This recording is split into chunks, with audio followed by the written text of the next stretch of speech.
All right, it is our final segment this morning with Davidson County Sheriff Daron Hall, taking your phone call 737-7587 if you want to jump in. We're also on Facebook right now streaming. Let's go to Steve. Steve, good morning. Good morning, gentlemen. Thank you for taking my call. Sure. Good morning. Sheriff, I just wanted to change the subject a bit and ask you about the sanctuary city issue. We've got a candidate for governor who's beating that drum right now, and I was listening to the Los Angeles County Sheriff, and he was saying that if they took part in that, and that there's a segment of the population that was afraid of getting into a immigration issue every time they called for help from the police, that it would basically cause a situation where it was open season on those folks. And I was just curious on your thoughts about that, just law enforcement aspect of it. Yeah, it's a subject we've dealt with for years around here. You know, my belief is that that if a person is arrested for crimes in Nashville, whatever those crimes are, brought to the system in front of a judge, which is how Nashville works, and then turned over to the sheriff's office, I believe that individual's immigration status should be checked via the federal government. That's how it works, and just so you know, to kind of make the politics get out of the way, that's an Obama-led program. It's called Secure Communities. That's how it works. Your fingerprints are shared automatically with the federal government. That was done under President Obama.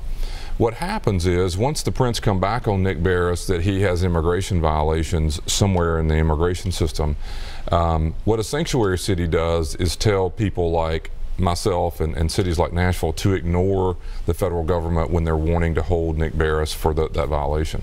I don't agree with that. I believe that is not healthy or good for our community. The federal government has a reason to want Nick Beres. I believe my job is to detain you until the federal government picks you up. I'm not in favor of rounding people up or raids or whatever you might hear. That has nothing to do with the sheriff's office. But Sanctuary City basically says do not cooperate with the federal government when they tell you to hold someone. And my belief is that I should cooperate with them. That does not mean our deputies are out looking for people or checking immigration status. No, we don't do that. I don't want to do that. But if you're booked, arrested, brought in front of a judge, the judge remands you to custody, I believe your prints under President Obama's plan is right, share with the federal government. Then the federal government says, hold on to Nick Beres, he's got immigration problems. I believe my job is to cooperate with the federal government. That makes us a non-sanctuary city, and there are other places around the country who have different views of it. But I'm not a fan of, you know, I've been often criticized for being anti-immigrant. I'm not anti-immigrant at all. I'm not anti-white or anti-black, and we send people that are white and black all over the country for violation of laws. That doesn't make me anti-white or anti-black, and I don't think I'm anti-immigrant because I'm holding someone the federal government says has violated the federal immigration law. Gotcha. So it's a touchy, hyper-political subject. It's a shame, but usually you talk to it in words like Obama, Trump, Clinton, Bush. These laws have been around since 1996, pre-9/11. It really is a mess. We need to fix it. But the laws as written today are pretty, you know, as far as I'm concerned, are pretty simple. You need to change the law, and it's a bad law. It's messy, real messy.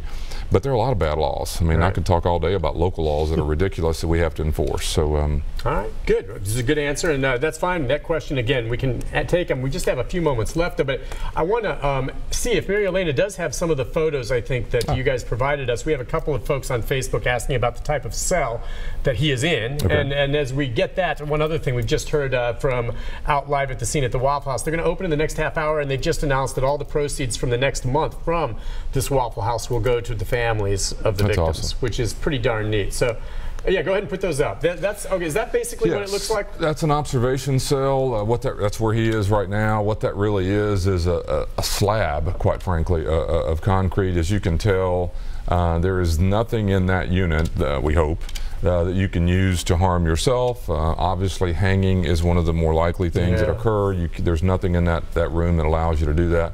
He is without clothing. He has a smock on, and he would be laying there without access to a whole lot. That is not punitive. We're not doing that to him because of what he's charged with.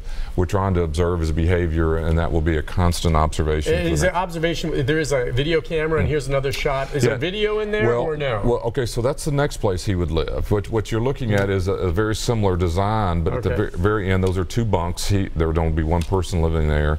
Obviously, there's a shelf on the wall. That's where you would be able to hang your towel and so forth, and a few other items that are in that unit. But that's where he moves to next. Okay. And that's where he'll live for the better part of his time. And in general, in terms of observations, first 72 hours, is that visual where individuals go and look in on him, or is there a camera in there? Yes, no camera, but what you're looking through right now is an open door. Okay. So the door, the angle we're staring at would be opened. You would check, how are you doing? What do you say? Can you speak? I mean, is that every 15 minutes or something? Every 15 minutes. Wow. Okay, and so, when you feed him, I assume you're not giving him any utensils for something. So is he getting like a sandwich on a plate? I'm just curious. I mean, it always comes back to food with me, For some reason, I thought about you yesterday when we were talking about it. So he gets what's called finger foods. Next thing I know, I'm going to bring you some finger food. But what it is, it's basically the same food, nutritionally, it reaches the same level of nutrition that every other meal, but it's in a bag, and it would be produced where you could eat it with your hands. No utensils. He's not having a fork or a knife, obviously, or even the like plastic stuff's out. I mean, so it's just hand provided.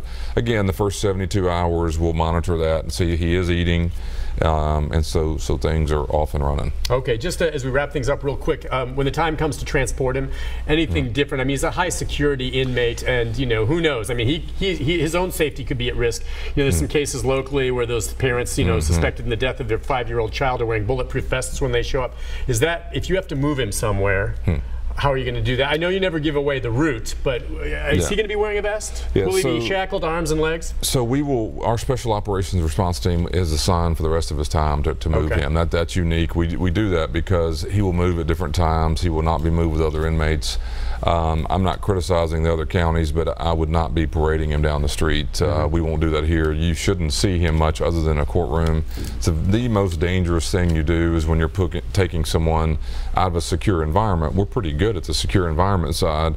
When you put us in the public's view in an open courtroom and down the street, it's very dangerous for everybody. So we'll have protection for him and others, but our goal is to never let him be in the public's view, even at the General Hospital thing. That's a very difficult thing to transfer. I hear you talking. You do see that in other areas, and people do it differently as we end with you. Your worst scenario for you would be if somehow he were to be killed on your watch. That's right. If he's to be killed, it's going to be because he's convicted of a capital crime and executed, and your job is to make sure he goes through the process without any interruption along that way. Sure. That's right. Thank you for coming on this morning. Nick. Appreciate you. Appreciate you being so open about how this is being handled. And you've got your hands full with these 2 mass shooting suspects there for months to come. It'll be a long time. All right. Thank you, sir. We'll take a break. When we come back, special guests to talk about a great fundraising activity happening here in Middle Tennessee. We'll be right back.